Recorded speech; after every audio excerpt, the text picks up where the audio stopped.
Hello bookworms! Today I'm going to be doing another news and stuff video, and you might notice that I'm not sitting in the middle because I decided that if I sit over to the side, I'll be able to share bigger graphics with you. Yay! So I am getting into spooky season as evidenced by my blood drip sweater. I hope that you guys are all doing well.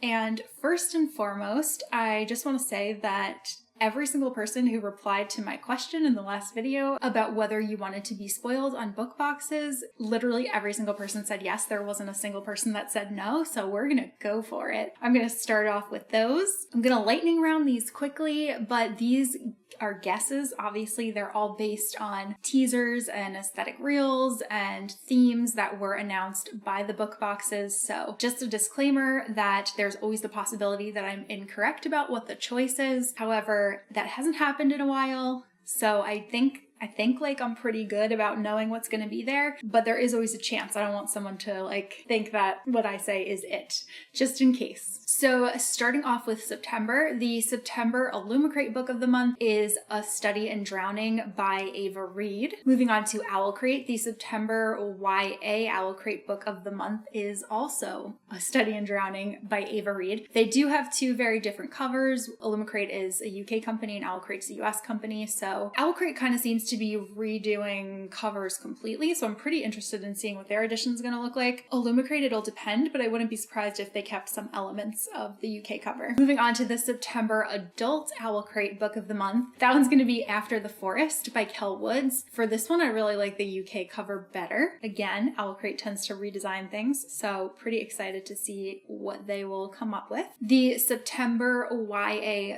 Fairy Loot book is If I Have to Be Haunted by Miranda Sun. I haven't really heard much about this book, so I'm curious to see how it'll be. This one actually is pretty confirmed because there was a leak of the design online. You can actually see what the book is already, so this one is pretty confirmed. And the September Adult Fairy Loot book is Son of Blood and Ruin by Marilee Lars. To be honest, this one I'm not really that excited for. It doesn't have very good reviews so far, and I am out of skips, so I am stuck with this one.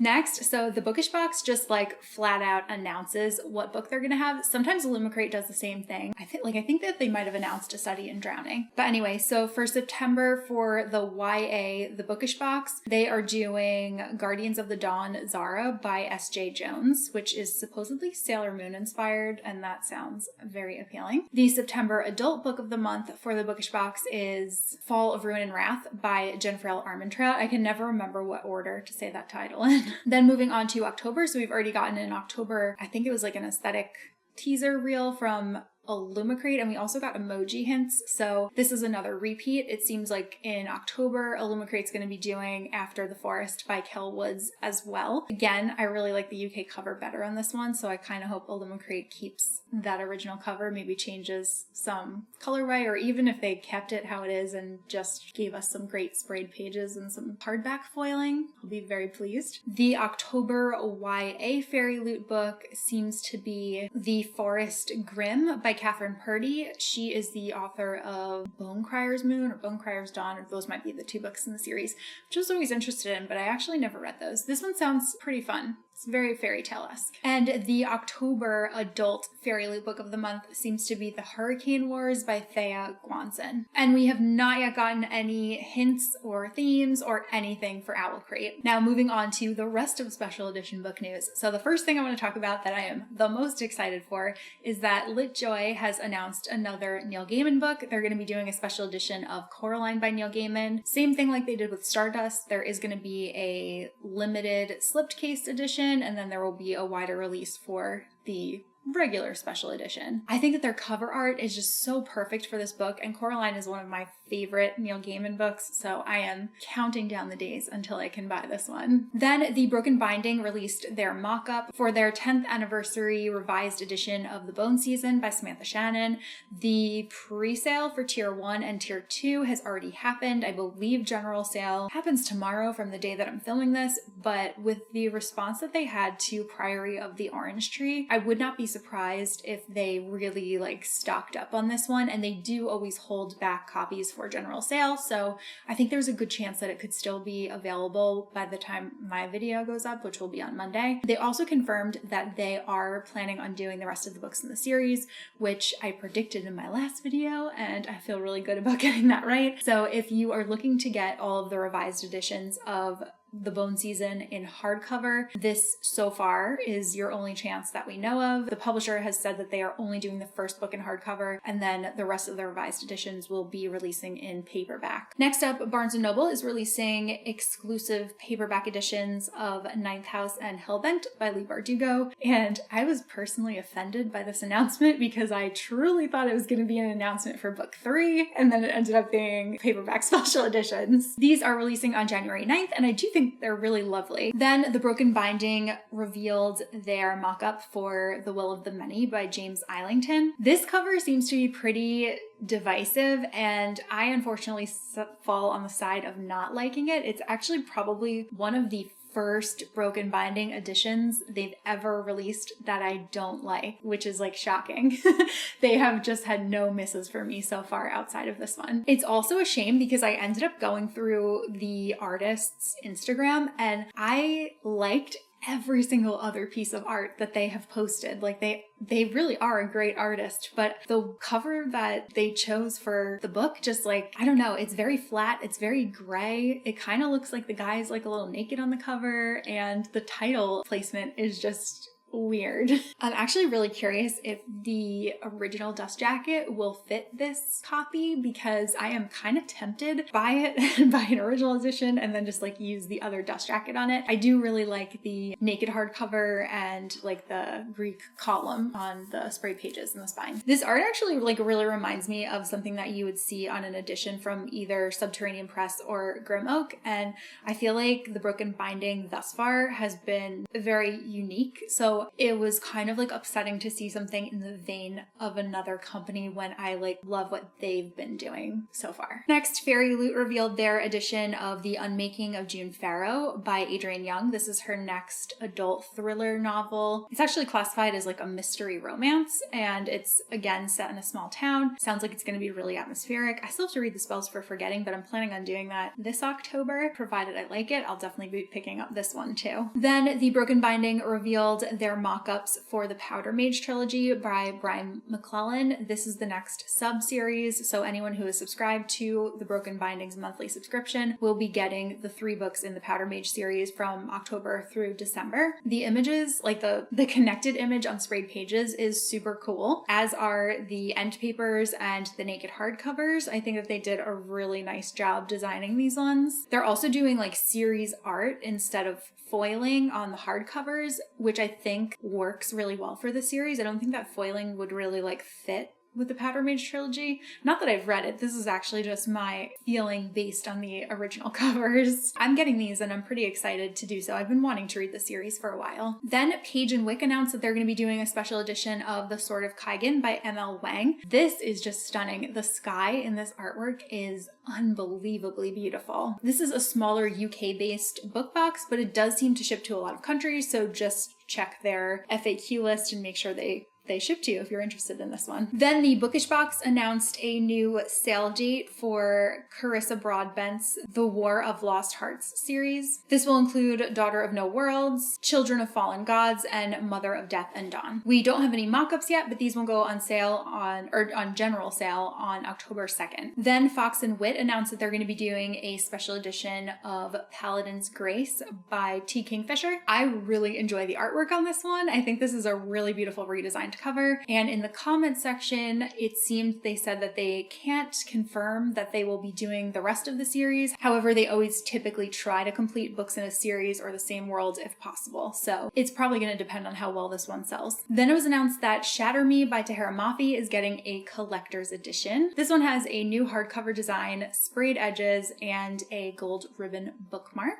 and this book is going to be releasing November 23rd, so it's a good one to pick up for a Shatter Me lover author in your life if you need to get them a holiday gift. The Bookish Box also announced A Soul of Ash and Blood by Jennifer L. Armentrout. This is the next book in the Blood and Ash series. Gets the 5th one. There's again no mock-up for this one, but I'm sure that it will be coming soon. Then Fairy Loot revealed their sequel edition for Cage of Dreams by Rebecca Schaefer. I did not realize that there were dinosaurs in this series, and I am very intrigued. I also really like the color combination on this one. I think that these pastels are just really pretty. And then with the black too, it's like pastel goth. Then Afterlight is going to be doing an edition of Iris Kelly Doesn't Date by Ashley Herring Blake. This is the conclusion to the Bright Falls series, and it's going to match their editions of the previous books in the series. And Bloom announced that they're going to be releasing illustrated editions of Elle Kennedy's Off Campus series. I think that these are so perfect for the series. I've only read the first one. I'm not really like a sports romance person, but I feel like this new art is so fitting. I really like that the spines have like the varsity collegiate looking pennant on it. I think it just is like very fitting. And the first run of these are going to have light blue sprayed pages. I do believe it's going to be pretty limited though, so if you're interested, it's probably a good idea to pre-order them. Moving on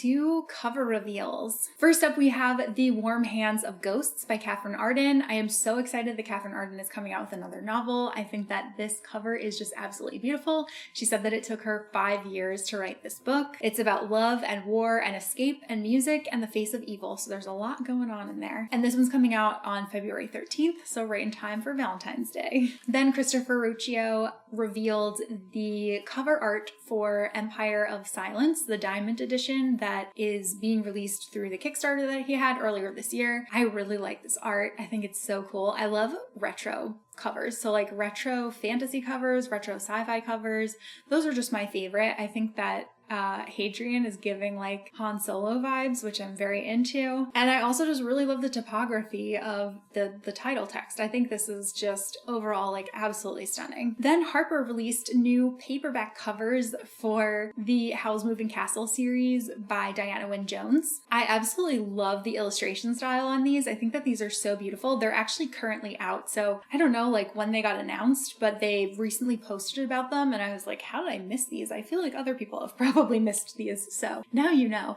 I totally wish that I could just walk up that pathway that is surrounded by those beautiful hydrangeas. Next, we got a cover for The Pram by Joe Hill. I'm also pretty excited about this one. I feel like it's been a while since we've gotten anything from Joe Hill. There's no page count listed on Goodreads, so I'm not really sure how long it's going to be. And I say that specifically because this one's being released as an Amazon original story as an ebook. And I feel like those usually tend to be on the shorter side. So I'm not sure if this is more of like a novella. It's also a little confusing because there's like 5 different Goodreads listings for it. And some of them say that it was published in like 2012, I want to say. So I'm again also not sure if this is like a re-release of a short story that he's maybe released previously, but either way, I'm excited. And this one's actually coming really soon. It'll be released on September 26th. Oh my gosh. This cover. We got the cover for The Magical Age of Overthinking by Amanda Montrell. I loved Cultish, so I'm really excited for her next nonfiction book. I'm actually just going to read you what this says because I'm never going to remember this sentence, so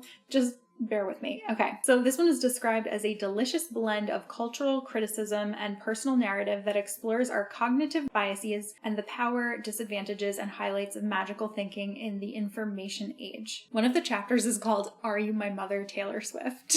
This one's coming on April 9th of 2024. Then we got a cover for Song of the Six Realms by Judy I. Lin, who's the author of the Books of Tea duology. This cover is stunningly beautiful and it actually really matches. It's like the same kind of artwork as the Books of Tea duology, but I really like the color scheme on this one. This one follows a talented musician who has no past and possibly no future, and it's coming out on April 23rd of 2024. We also got a cover for Sound of the Gong by Joan He. This is the concluding novel in the Kingdom of Three duology. Again, this one is so pretty. I really, really love the cover, and it also goes very well with the first book. I think the first book was Strike the Zither.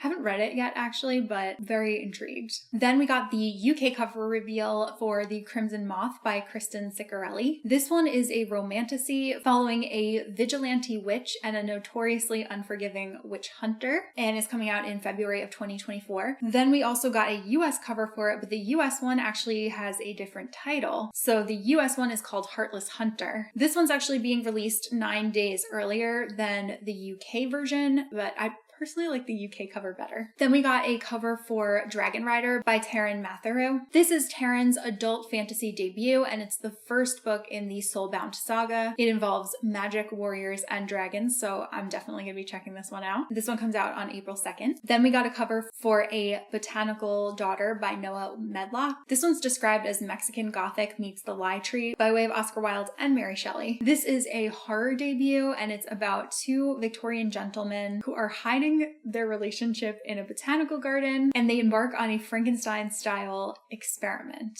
And this one's coming in February of 2024. We also got a cover for The Honey Witch by Sydney J. Shields. This cover is gorgeous.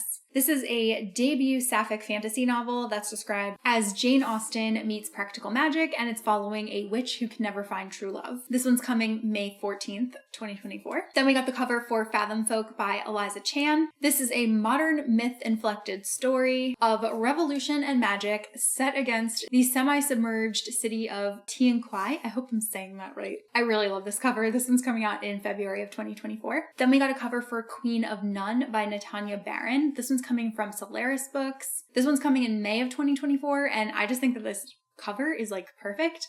I absolutely love the art style. I love the dress. I love the hair. I love the sword. And this one has a very cool premise. It is following King Arthur's sister Anna, who gets married off very, very young, like disturbingly young. We also got a cover for A Place for Vanishing by Anne Freystadt. This is a contemporary YA gothic horror novel, and it is about a house with a strange beauty that might be disguising a sinister past. This one's coming out January 16th. Then we got a cover for Floating Hotel by Grace Curtis. This is a cozy science fiction novel that's described as the Grand Budapest Hotel in space. And this one's coming spring of 2024, and that synopsis just sounded super appealing to me. Then we got a cover for Burning Crowns by Catherine Doyle and Catherine Weber. This is the third and final book in the Twin Crowns trilogy. And if you pick up a copy at Waterstones, you can get these beautiful sword sprayed pages. Then I was so excited about this news, but we got a cover for The Breakup Pact by Emma Lord, and this is Emma Lord's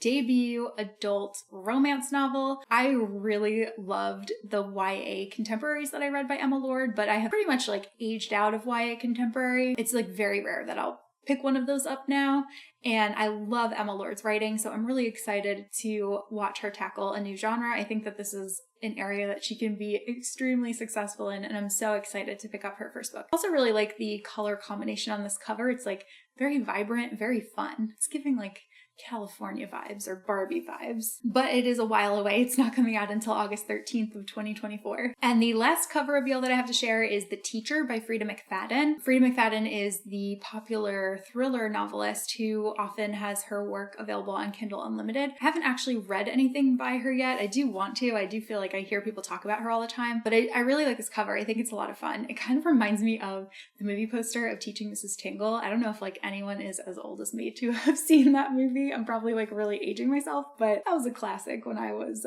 a kid. I was really young when that came out. Also, I hope it holds up. It could be horrible. You know what? It likely is horrible. I think it had a pretty inappropriate premise now that I'm thinking about it.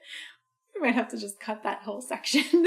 Then moving on to general book news. So Mary McMine, the author of A Mother of Gothel, is coming out with a new book. There is no release date or cover yet, but there is a new title. I think it was previously going to be something else, but it is now entitled A Rose by Any Other Name, and it is a magic-infused story of Shakespeare's Dark Lady. According to Mary McMine's Instagram post, she's currently in edits on this one. Weirdly, this book isn't on Goodreads yet, but Orbit Books is hashtagged in her post, so I'm assuming that they're gonna publish this one. They also did publish Book of Gothel. Seems likely, but I have high hopes for this one. It sounds right up my alley. This is a bit of like weird news, but apparently there is an official Settlers of Catan cookbook. So for all my fellow board game fans, I think that there are some good looking meals on the cover. However, I don't see how this ties into Settlers of Catan. Like this feels like a huge stretch to me. But okay, fine. Next, it was announced that Bloom picked up Jennifer L. Armentrout's Covenant series. So if you are interested in those and you really like the covers that are currently available, I would pick them up soon because it's very likely that they're going to be going out of print. The series is going to be getting new covers. And in addition, they also picked up Scorched and Frigid by Jen Farrell Armentrout, so those will also likely be getting new covers. Then it was announced that Bramble picked up Harper L. Woods' newest book, The Coven, along with its sequel, and The Coven will be getting a new cover. So again, I'm pretty sure that the original will probably go out of print soon. And then lastly, it was announced that Christina Lauren is writing the next book in the Disney Meant to Be series, which is like the adult romance series that is inspired by Disney characters, mostly Disney princesses. The novel is entitled Tangled Up, and it is based on Rapunzel, which is so exciting. And this one's coming June 25th of 2024. Then, very briefly, moving on to adaptations, I only have a couple things to talk about. And once again, I know I keep saying this in every video, so I'm sorry for being a little bit repetitive, but just to make people aware, these SAG and WGA strikes are still ongoing. They still haven't worked out anything. And I'm in full support of both of those organizations, and I hope that they can come to a fair negotiation contract at some point.